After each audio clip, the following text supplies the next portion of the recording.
honors. With honors, you don't have any. Zero! You don't have in any honors. Wala kayong mga moral, wala kayong mga immoral kayo, mga makakapal. I am so frustrated. I am so angry beyond angry. Nakakaputang ina kayong lahat dyan sa House of Representatives. Mga mamatay na sana kayong lahat. Tamaan kayo ng kidlat. Super ang pangbababoy at panggago nyo sa mga Filipino. You're treating us like an idiot. Like we don't have access to information. You're treating us as someone as imbecile. Ay, sumugod na yan! At sunugin ang mga kaluluwa nyo! Dahil na bilong kayo sa impyerno, mga putang ina nyo! Tingnan nyo! Eto, mga drivers, mga minimum wage earners, sila ang nagpapakain sa'yo. Nagpapakain kami ang nagpapand ng lifestyle nyo. Mga putang ina! Ano ginagawa nyo dyan sa Senate? Ano ginagawa nyo dyan sa Congress? Are you just doing login and log out and that's it? No! We demand that you work. You work diligently, you work morally, and you work hard for the Filipino people, for you to earn our trust, because you just don't deserve our trust and respect. I don't think so it's gonna happen anytime today. Mga makakapal ang mukha nyo. At sa mga kababayan nating police and armed forces of the Philippines, sir, with all due respect, I know naiipit kayo. Naiipit kayo kasi ang chief of command nyo nakakabutang ina. But then you're bound by your service, and you're bound by your contract, and you're bound by your employment. But please, this is beyond insane. This is beyond insane, mga putang ina! This is beyond insane! Ang kakapal na mukha nyo, lumabas kayong lahat. Yung mga sasakyan nyo, hindi nyo sasakyan yan. Sasakyan namin yan. Dahil kami ang nababayad ng mga sasakyan nyo. Ilang sasakyan ang gusto nyo? Mga putang ina nyo. Ilang bahay sa Forbes Park ang gusto nyo? Napakahirap namin dahil ninanakaw nyo ang pera na para sa amin. We're not asking for private jets. We're not asking for Balenciaga just like your wife and mistresses. We're not asking for Chanel. We're not asking for travel abroad in Europe, in Edinburgh, in Scotland, in Italy, in Paris. We don't want that. We just want the basic services. Working hospitals with medicines and with working medical professionals. Paid by Filipino taxes. Yun lang. Very minimum lang. Basic standard, hindi nyo maibigay? What kind of employees are you? Bumaba kayo dyan. Isarado nyo yung Kongreso! Wala na mga ambag yan sa mga Filipino! Walang ambag! Zero contribution! Pinapalamon lang namin kayo! Magkakapal ang mukha nyo! Sino sasakyan yan? Pinapalamon namin kayo! Wala kayong ambag! Wala kayong ginagawa! Hindi kayo nagtatrabaho! Nagnanakaw lang kayo! Araw-araw! Yun lang!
that?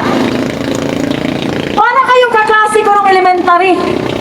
Andun sa klase, hindi nakikinig, bobo na nga, hindi pa nag-aaral, pumupunta lang sa paaralan para sa baon. Bakit ganyan ang mga kongreso natin? Bakit ganyan ang mga congressman natin, mga putang ina? Ito ang pakiusap ko sa mga kababayan ko. Dalawa, I have two requests from my fellow Filipinos. Una, please, let's have a fucking standard when it comes to voting. Tingnan niyo si Lito Lapid. Quiet as a mouse. Tingnan niyo si Risa Ontiveros. Diba? Ang ingay. Nakakarindig. Pero flood control projects, she's quiet as a fucking mouse. Eto, viral to na video ko. Tito Soto, my God, dear, I'm here. I'm finally here, Tito Soto. I'm here. And I'm gonna say it again. What makes you qualified to become the Senate President? You don't belong there. You belong in Itbulaga. You cannot even create a simple, cohesive, concise introduction. How are you gonna enforce, amend, approve laws? Being a politician is very technical. It's being very technical kapag bobo ka, umalis ka na dyan. Well, anyway, sabi nga nila, intelligence is limited. Stupidity is endless. Unfortunately, meron tayong endless supply of stupidity both in the House of Congress and in the Senate and in the executive branch. Nakakaputang ina niyong lahat. Hindi niyo pag-aari ang Pilipinas. Hindi niyo pag-aari ang taxes namin. Hindi niyo pag-aari ang mga Pilipino. Tumigil kayo, bumaba kayo, isauli niyo ang mga perang ninakaw niyo. Matanong lang, nasaan na si Martin Romualdez? Balita ko raw. He deregistered his private jet. Is that true? Patanong sa mga tuta mo dyan sa Kongreso. Tanungin mo sila. Pakitanong sa mga tuta ni Martin Romualdez dyan sa Kongreso. Where is your fucking boss right now? Did he go abroad? With his stolen money? And he's not gonna come back here? Ito, tandaan mo Martin Romualdez, we will not forget. Not even sa mga anak mo, sa mga anak ng anak mo, at sa mga anak ng anak ng anak mo. It will be an awesome reminder of the dark history of the Philippines that once upon a time, we have a lame duck sitting idiot president controlled by this evil House Speaker Martin Romualdez, aided and supported by his mini crocodiles at the House of Congress, supported by the senators na walang magawa sa buhay, kundi maging achievement ang pagsisisi, paninisi sa previous administration. Wala na ba kayong achievement na iba? Yun lang? Ganun kayo ka-incompetent? Like even a simple person, ordinary person can see through all your evil intentions, can see through all your stupidity, the maneuvers, the cover-ups. We see through it all. Hindi kami bobo, mga putang ina nyo! Kulong na yan! Mga magnanakaw! Kulong na yan! Magnanakaw! Kulong na yan! Ayaw magnakaw! Bakit natin magnanakaw? Kulong na yan! Bakit natin magnanakaw?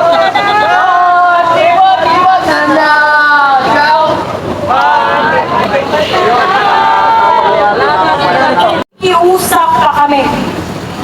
Bumaba kayo. Dahil sooner rather than later, Mind you, hindi na kami makikiusap. Hindi na namin kayo sasabihan. Kakalad ka rin kung kakalad ka rin. Bababuyin kung bababuyin. Bakit? In this generation, we are millennials. We do mirroring. Kung ano yung energy, kung ano yung serbisyo, kung ano yung trato na binibigay niyo sa amin, yan din ang ibabalik namin sa'yo. We are the fucking millennials and we are like that. Sa mga puta nila na nakaupo dyan sa Kongreso, huwag niyong hintayin. Huwag niyong hintayin na ang galit ng taong bayan ay aabot sa sukdulan. Because I'm telling you, I am an ordinary private citizen. But with the amount of rage and anger na pagiging ko ngayon, I cannot promise I will be a decent person when the time comes. That I can promise you. I cannot promise na kapag aabot sa sukdulan ang kakapanan ng mukha nyo, ang kakapanan ng mga pagmumukha nyo, ang pagkawalang pagkadansya. My God! You are not a fucking Gen Z to be a nonchalant person. Mga matatanda na kayo dyan! Utang niya! Except, of course, for Kiko Barzaga. Shout out to Kiko Barzaga.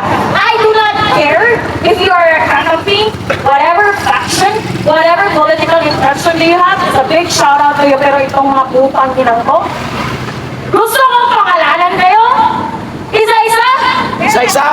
Franz Castro! Girl, bakit ka nandyan? Eh, pumunta ka ng Sikihor, wala na ako doon.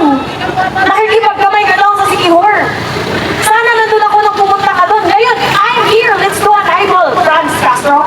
Franz fucking Castro. Tapos, sasabihin mo naman, hindi disente ang babae niyan. Napakatabi ng bibig. You know, napaka-immoral, napaka-indecent na babae. Yes, I'm just giving you the fucking energy that you are giving to the Filipino people. You do not deserve an ounce of respect. Zero respect. Kasi, girl, mukha mo palang hindi naka-respeto. Wala kang moralidad. Hindi ko ka narinig. Ano bang ginawa mo sa Kongreso? Bobo ka na nga. Underperforming ka na nga. Hindi ka pa maganda, girl. You're not pretty. You're bobo. And you're underperforming. You do not deserve a seat in the Congress. Sasabihin nyo naman, red tagging. So I'm not gonna go into that topic. Alright? Kasi, ang hilig. Akal mo, gusto kong itatawag sa tuwan ko. I wanna care. I wanna face your fucking idiots. I wanna face you. Para sabihin ko sa pagmumukha nyo na hindi kami natutuwa. I understand our feelings, our perception, our opinion does not matter to you. And I know, kasi wala naman kayong ibang gusto, pangarap, at gawain sa araw-araw. Kundi ang magnakaw. We are minimum wage earners. Pero feel ko I'm so fucking rich. Kasi, sponsored ko yung mga lifestyle nyo. Sponsored ko yung mga sasakyan nyo. I'm so proud of myself. I'm a fucking independent woman because I am sponsoring Franz Castro. I am sponsoring Benny Abate. I am sponsoring Martin Romualdez. I am not just sponsoring these fucking politicians, but I'm also sponsoring their relatives, their nepo wives, their nepo babies, and their nepo mistresses. Sana maging South Korea tayo. Just a little bit. Okay lang. Sana maging South Korean ang mga Pilipino. Kung saan hindi tinotolerate ng mga candidate ang mga leader, ang mga public personality na may mga scandal. You know? Pupunta ka sa bundok. Thank you, Ma'am Rose. Magkikidnap ka ng mga bata. Tapos uupo ka sa House of Congress as if you're the most moral person in the Philippines. Fuck you. Fuck you. You do not deserve an ounce of respect, Franz Castro. Benny Abante, let me tell you a story. know this. But who am I? I am a nobody. I am a fucking nobody. But here I am now, all the way from Cebu. I just got here today. Because I want to say it to you. Alam ko, nakikinig ka. Putangin mo, umalis ka sa simbahan dahil ikaw ay isang demonyo. Filipinos, I'm asking you, please, let's have a standard. Let's have the qualifications. Especially for these public officials who run for a public office to serve the public. That statement itself, it should tell you one thing. We, the Filipino people, we are the employers. We are paying them to do their fucking job and they're doing not just a sloppy job, but an obviously idiotic job. Wala ba kayo makutaktan? Bakit kayo nasa Kongreso kung saan ang trabaho nyo is to create, amend, modify, and enforce law? Kung kayo mismo linalabag, inaabuso nyo ang batas. The audacity! The audacity! Mga putang ina nyo! Lumabas kayo! Harapin nyo kami! Harapin nyo kami! Huwag niyong hintayin. Dahil sinasabi ko sa inyo, I am coming from a private life. I am coming in Manila as a private person, as a nobody, right? Nobody knows me. Nobody knows what I'm doing. Nobody where I came from, but here I am. And do you know what exactly fuels the motivation for me to be here? Because I think, and I 100% believe, that it's time for me, and for these people, and for those people, and for all these ordinary Filipino citizens to hold you accountable. Ito ang sasabihin ko sa'yo, hindi ako uuwi nang walang bumababa. Tandaan niyo yan. Walang uuwi kung walang bababa. Walang uuwi kung walang bababa. It's time to reform. Abolish Congress if necessary. Wala naman again. Let me ask you, all these people here, media, ordinary people, professionals, ex-military, whoever this fucking person here on the video. Name one thing na naramdaman nyo, the worst bit ang binayad yung taxes para palamunin, pasahurin, at i-fund even the fucking air that they breathe in Congress. Tell me one thing. Just one thing. Ikaw, did you ever feel, meron ka bang isang example situation that you can proudly say na, oh my God, Congress has done me something good? No? Wala! Shame on you. Let's not say my age, because I want to be 30s. But when you're in your 30s, you're in your 30s period. But let me tell you, sa tatlong dekada kong nabubuhay sa mundong ito, sa bansang ito, I cannot remember a single fucking thing that I can proudly say na, oh, ito, ginawa to ng Congress. Ginawa to ng mga butihing congressman. Wala! Zero! Ang magnanakaw pa kayo? Pinapalamon na nga kayo! Makinig kayo! Pinapalamon na nga kayo! Pinapasahuran pa kayo! Binibigyan pa kayo ng iba't ibang allowances! Kahit simpleng pagtrabaho dyan, hindi nyo pa magawa! Kung magnanakaw kayo ng patago, napaka-immoral na naman na magnanakaw kayo ng harap-harapan, magsisinungaling kayo ng harap-harapan, at ito yung, this is what makes me very infuriated, very upset, and angry beyond angry. Kasi, the way you report, you manipulate the mainstream media, parang iniisip nyo na bobo kami. Parang iniisip nyo na wala kaming access sa information. question. Ano ba ang tingin niyo sa amin? Ha? Ano ba ang tingin niyo sa mga Pilipino na kami ay lambang? Para tayong nasa panahon ni Rizal, kung saan ang mga Friday ay ginagawang bobo at sinasabihan ng Indio ang mga Pilipino. And you, Franz Castro, Benny Abante, Martin Romualdez, Saldico, Marcos Jr., Lee Satanas. Learn from the history. Every abuse, every tyranny is not forever. And when that day comes, we're not gonna be merciful. I'm telling you. Content. I share this with people that I love, and I share this with random people that I met. Hindi po mahirap ang Pilipinas.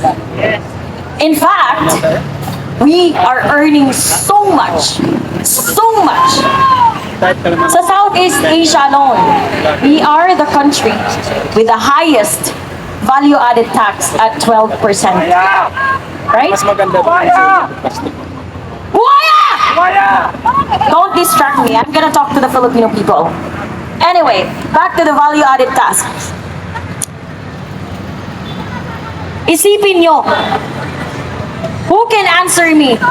Ilan exactly, just a rough estimate, ilan ang bilang ng mga ordinaryong Pilipino na sumasahod ng minimum wage? 1 million?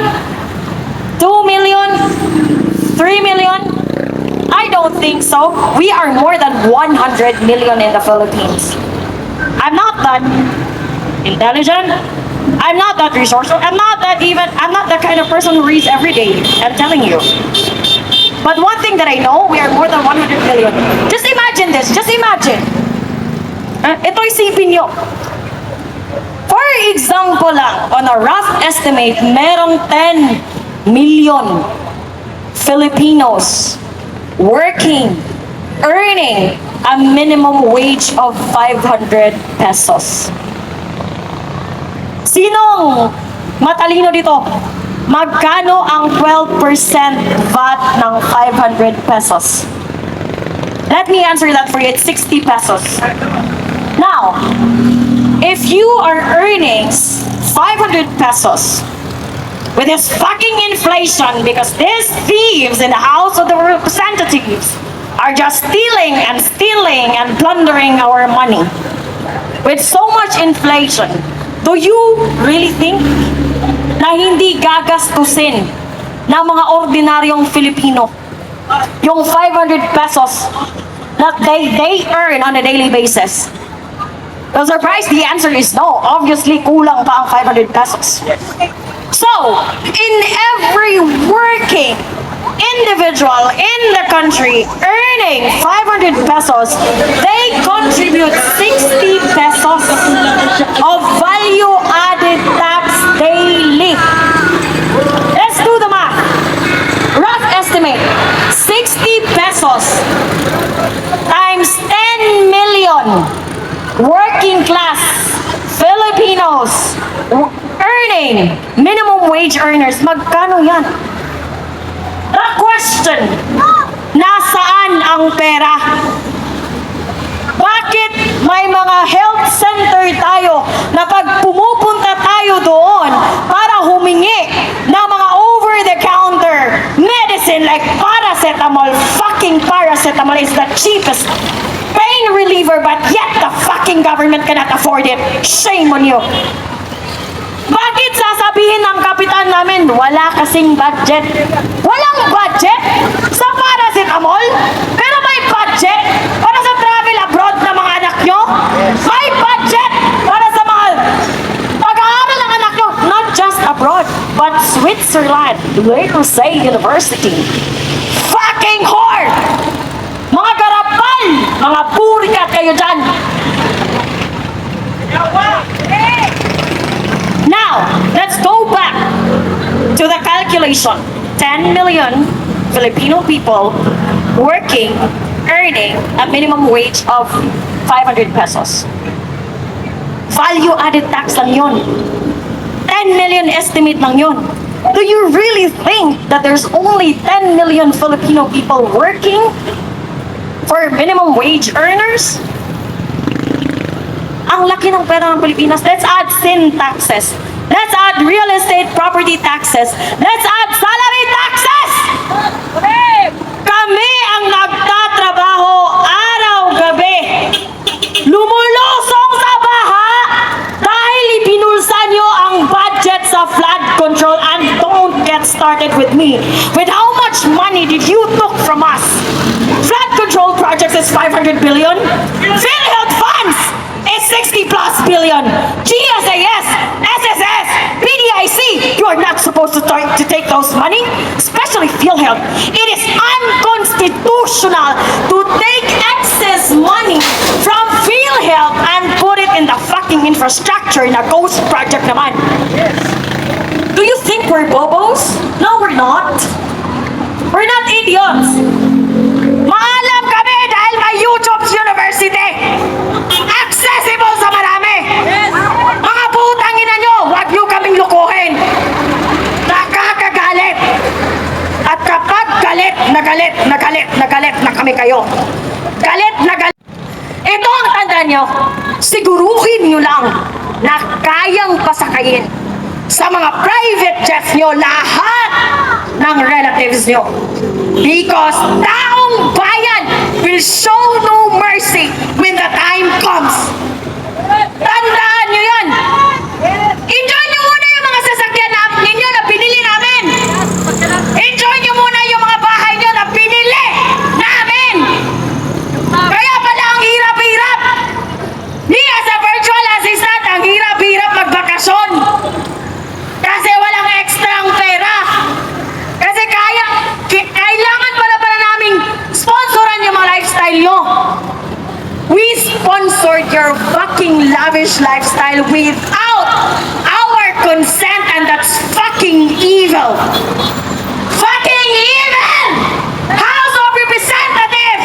Just close your building! Hindi nyo naman building yan, pera nga namin yan. Pera namin yan yung building nyo. Yung upuan na inuupuan nyo, pera namin ang binili dyan.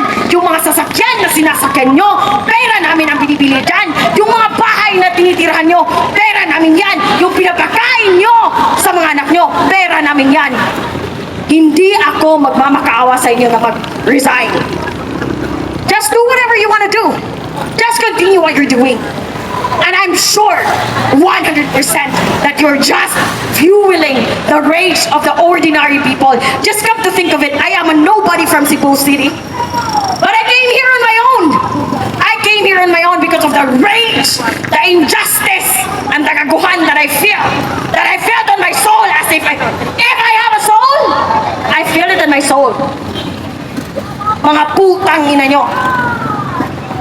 Sinasabi nyo ang mga OFWs, modern day heroes, right? Mga modernong bayani ang ating mga OFW. Pero bakit ang naiya may laglag bala na naman? Bakit ang naiya in-increasean nyo ang mga taxes sa mga Pilipinong pumapasok at lumalabas? Pero yung pumbilya nyo, pondito, kagaya ng mga pag-iisip nyo, pondito. Pondito nga ba? Or wala lang kayong pake? Kasi nakatapal sa mga mata nyo ang pera na hindi sa inyo. Mga putang ina nyo, nakakasawa, nakakasuka, nakakagalit! Nakakagalit kayo! Kaya please lang ipagpatuloy nyo ang pagnanakaw nyo, ang pagsisinungaling nyo, ang panggagagaw nyo, dahil yan mismo ang dahilan kung one day wala nang safe space sa inyo. Sinasabi ko, may sukdulan ang lahat. May sukdulan ang galit. May limitasyon ang pagtitiis ng mga Pilipino. May limitasyon ang pag-tolerate namin sa mga abusadong katulad nyo. Again, we are not asking for anything that standard expecting to become the US.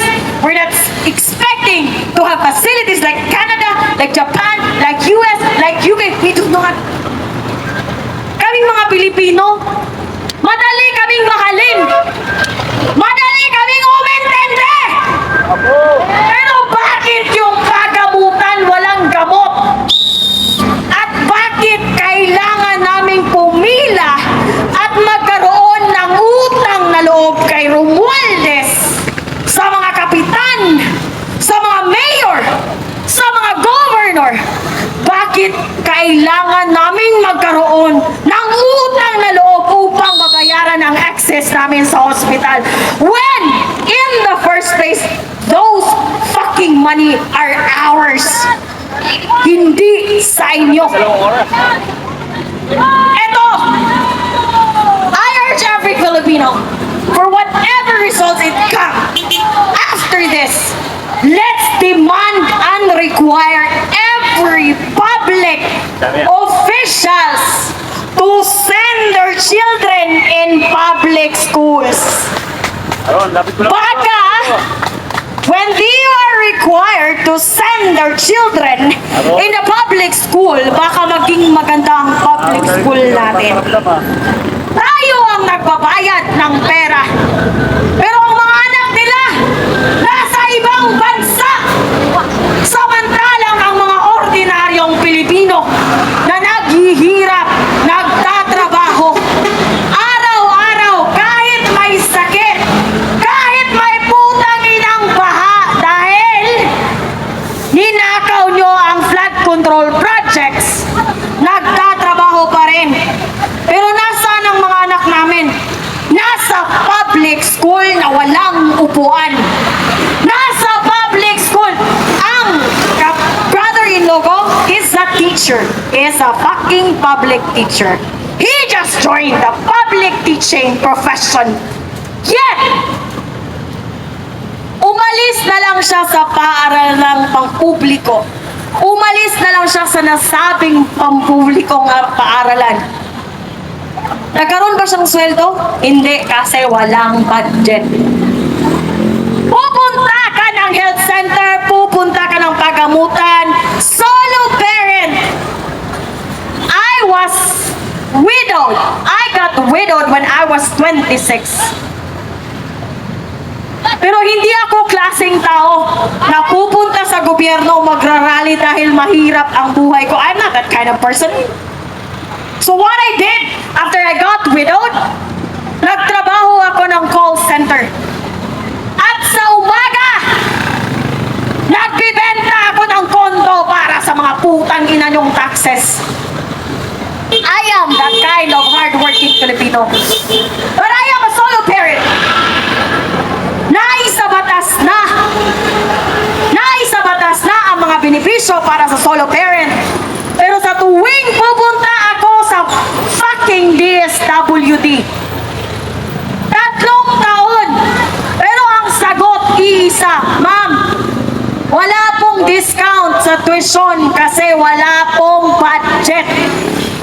Walang budget kasi ninanakaw ni Congressman Nabante, ninanakaw ni Franz Castro, ninanakaw ni Martin Romualdez, pinaghahatian ni Luistro, pinaghahatian ng mga putang inang senador with approval, authorization, heads up, and cheer coming from the most highest high excellency, your President Bongbong Ferdinand Marcos. Dude, I'm gonna call you dude kasi I don't think you are a president. Sino ang naniniwala dito na si Bongbong Marcos ay may isang katangian at isang pangulo? I remember, I remember so well when he assumed office. I started hearing rumors na this and that, Marcos was this and that, eto na naman tayo. And I was like telling my friends, the guy just assumed office. Let's give him a break. Kasi nga, hindi ako ganong klaseng Pilipino na complain ng complain. So, for the first few months, sinabi ko sa sarili ko na give this guy a break. He just assumed office. There's a lot of things to do. Many months after that, there came the rumors of the flood project. Flood projects did not happen yet last year. All this scandal did not happen this year. It happened last year and late last year when he assumed office. Right? So sasabihin ko sa inyo, yung mga pagnanakaw nyo sa House of Representatives, hindi lang yan kayo. It's an organized syndicate, crime, cover-up, criminal offense to the Filipino people, executed, approved, authorized, none other than His Excellency Ferdinand Bongbong Marcos. Kaya dude, wag kang magpapa-interview ulit na sasabihin mo. Wala naman akong idea kung bakit na tayo ganito na pala kalala ang mga magnanakaw. You are the number one magnanakaw. How come wala kang idea? How come wala kang alam, Bongbong Marcos? Tumatanggap ng media. Nabawasan na. Crap! It's a crap! Gaguhan, do you really think we're idiots? We're not. Kasi ang mga pagnanakaw na to, hindi ito magiging ganito kalala kung hindi mo aprobado at autorisado. You are the number one criminal committing criminal offenses to the Filipino people. Walang iba. Walang iba. It's just you. It's just you and your minions in the Senate. It's just you and your minions in the Congress. Araw-araw kayong nandyan sa Congress. Anong ginagawa nyo? Nagnanakaw! Nagnanakaw ng pondo ng bayan. Again, hindi ko sasabihin sa inyo na maawa naman kayo. Just do whatever you wanna do. Continue what you are doing right now. Nakaw kayo ng nakaw at gaguhin nyo kami ng gaguhin na para bang kami ay nasa panahon ni Rizal at mga Indio at walang mga pinag-aralan. Ipagpatuloy nyo yan dahil may suktulan ang pagtitiis ng mga Pilipino. May suktulan ang galit. Ang mga Pilipino ay magtitiis, ngunit ito ay may limitasyon. At kapag dumating ang panahon na yan, magtago kayong lahat. Lahat, pati mga kamag-anak nyo na flex ng flex sa Instagram ng mga Balenciaga, ng mga Chanel, ng mga Hermes, ng mga 780,000 mil or 4 persons. Mga putang na mga garapal kayo. There's a special seat for you guys in hell. I'm telling you that. And if one day I'm gonna go to hell, I'm gonna make sure that I will drag all of you to hell. Mga putang ina nyo. Makakapal ang mukha. You are mga paltado kayo dyan, mga PWD, mga inutil, mga bobo. Mga palamunin ng bayan. Mga salot ng bayan. Mga pahirap ng bayan. Mga putang inang nagpapahirap sa mamamayan. Kaya ipagpatuloy nyo yan. I dare you. Magnakaw kayo ng magnakaw ng magnakaw ng magnakaw ng magnakaw. At gaguhin nyo kami. Nang gaguhin. Kasi it's just gonna fuel the rage of every Filipino. And one day magtago kayo because we will show no mercy.